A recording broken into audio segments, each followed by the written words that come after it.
ADHD tips that really work, hack your brain, this tip leads to more productivity, tips and hacks and all of that kind of stuff. I hear it all of the time. Now, as good as tips and hacks might be, there's not one tip or hack that is going to make ADHD go away or be the life changer that we really need.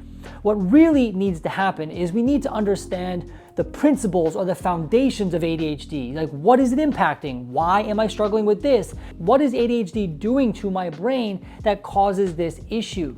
Once we understand that, we can then customize our own tips and hacks that actually works. It's not about the tip or the hack or this skill or that skill, as important as they are. What it's really about is understanding the foundations of ADHD and building from there. Now, most of our clients come in and they don't have the foundational understanding about ADHD. And so what happens is they just grab at these different tips and skills and then they miss the mark because that's not really what it's about. We have to understand the foundations. And in this video, I'm going to talk with you about the foundations of ADHD from which any good skill or hack should be based upon. Now, I have to say, I wish more people talked about this because what people are doing is they're selling a tip, they're selling a hack or that thing. But what we really need to give to people is more knowledge about ADHD. So this video is going to attempt to do that, and I hope it's understandable and hopefully in some ways that's practical and actionable. I love that stuff.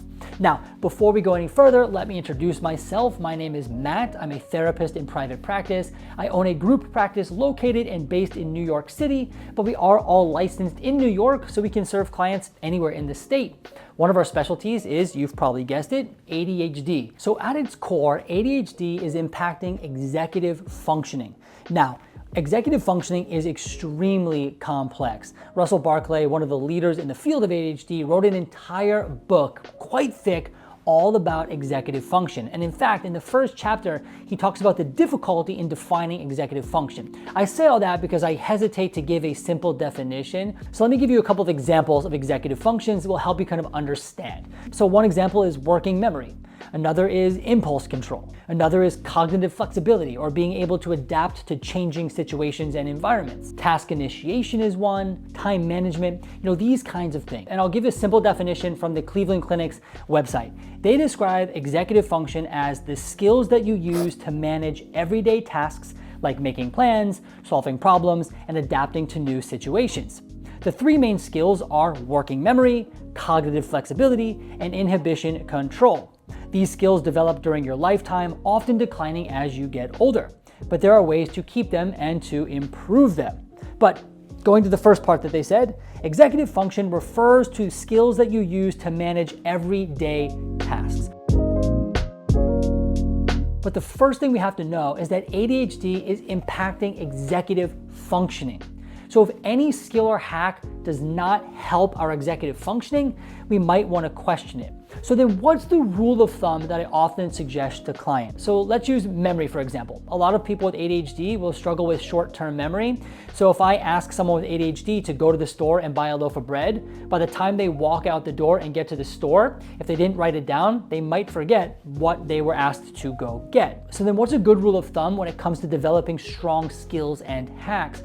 It is to externalize executive functions. Let me say that one more time. One thing we really want to do when building skills and tools is externalizing executive functions. Going back to the memory example. So how can we externalize memory? We can write it down on a piece of paper. We can write it on the palm of our hand. We can have an alarm go off. You can see here, it's not about the specific skill or hack. It's about externalizing the executive function. Another example, time management. So a lot of people with ADHD will often lose track of time or have a really hard time visualizing time and end up getting stuck and late and all sorts of issues with time management. So how can we externalize time? A clock, right? We can have not just a phone in our pocket, but maybe we have a clock on the wall. There are some clocks that actually show the passage of time, like timers and things like that. So that is another way we can externalize executive function. But the point here is not to give you a list of hacks and tricks. The point here is to let you know that if you can find creative ways to externalize executive functions, you're on your way to finding skills and tools that will actually help improve your ADHD. Okay, so the other principle that I really want people to understand And this is especially for those who know people with ADHD, right? So loved ones, friends, family members, that kind of thing. And even for the folks who have ADHD. Let me say this, I'm gonna say it as clearly as possible. ADHD is not a knowledge deficit, right?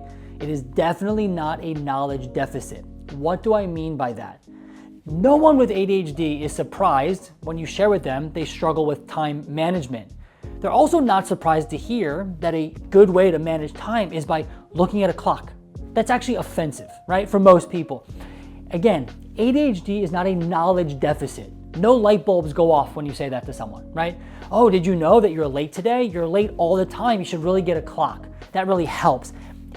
They know that, right? Most people know that. Same thing goes, let's use the example of memory again. Oh, you forget a lot of things. Maybe you should write it down on a piece of paper. No one goes, oh my gosh, I never thought of that.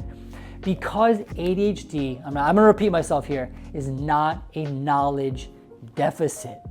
What it really is a motivational deficit, right? Russell Barclay, again, the leader in the field of ADHD, he went as far as saying that ADHD is a motivational deficit disorder.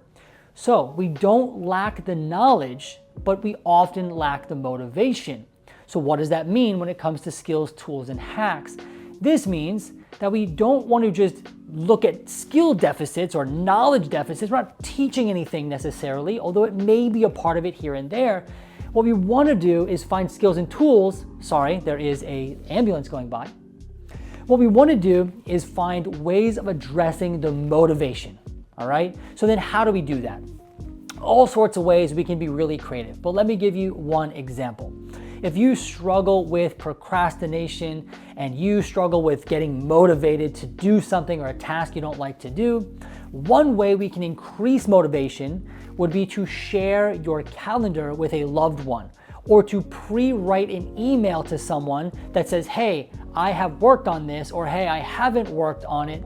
Please help me stay accountable when you get this email, and then they call you and check in on you. Now, what this does is it attacks the motivation. For a lot of people, accountability increases motivation. So if you see here, what we're going after is to improve procrastination. But I'm not doing that by teaching a whole bunch of skills and tools step by step about how to not procrastinate, right? What I'm saying is, yeah, well, we all know how to not procrastinate is to do the task, and these are the steps to do the task, right? We may spend some time there, but it's really about how do we increase that motivation, right? And that example I just gave you is one way to do that. So think of different ways you can increase motivation. Okay, and the third thing that we need to know about ADHD is that it is not going away, okay? I know that might not be easy to hear, but as we stand or sit here today, whether you're sitting or standing, or it doesn't matter how you're positioned right now, there is no cure for ADHD. And what I really don't like is when people sell hacks and skills and tools as some sort of way in which it's gonna make ADHD go away. The truth is that it's not going away. Now, that is not all helpless and despair, by no means. In many ways, we can significantly improve. We can live lives that are super meaningful and productive, even with ADHD. But why do I share this one? This is because we're not gonna find one skill or hack that works forever. Most skills and hacks will eventually run their course, and then the effectiveness or the potency will wear down. That doesn't mean that anything is wrong. What that means is we need to refresh, right? We need to find a new skill or a new hack. And this is why I'm sharing with you the principles from which you can build new hacks and new skills out of, because eventually they will all run their course. So this means that we need to constantly be refreshing, right? So when something starts to not work, so maybe you did use the list in your pocket from memory and that's no longer working. So now we're gonna switch to alerts and reminders, right? Something like that. Or the clock on the wall really worked well and that's not working so much, and so I need to get a new way of externalizing time. Maybe it's an egg timer right on my desk. But you get the point. We always have to be changing and refreshing. Think about an operating system on your phone or on your computer, right? You need to constantly be getting the software update so the computer continues to work well. If we don't update the software, it gets really slow and laggy and not everything works. It gets all clunky. We're the same way, or ADHD works the same way. Always be on the lookout for skills and tools that are no longer working, and then be ready to refresh them based on the principles we're talking about here. And so yeah, these are 3 principles that we are always teaching our clients in our practice, and it goes a real long way. I hope you found what's talked about in this video helpful, and I hope you can really begin to apply it to your own life. Again, if you're interested in working with our practice, feel free to click the link down below, read more about us, and you can even schedule a free consultation. In the meantime, I hope you have a great rest